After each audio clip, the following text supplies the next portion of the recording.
5 год пасля пратэстаў. Ці можна думаць пра рэформы, калі каля 500 тысяч беларусаў выехалі з краіны, 4000 чалавек прызнаныя праваабарончымі арганізацыямі палітвязнямі, 1200 з іх дагэтуль у турмах, а 8 палітвязняў ужо ніколі не выйдуць на волю. Яны памерлі за кратамі.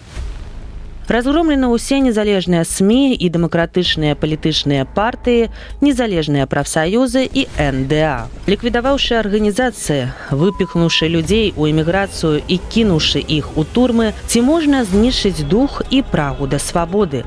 Відавочна, што не. Беларусы ў эміграцыі працягваюць захоўваць сваю нацыянальную ідэнтычнасць, удзельнічаць у міжнароднай палітыцы на самым высокім узроўні, а таксама працаваць над праектамі рэформаў будучай дэмакратычнай Беларусі.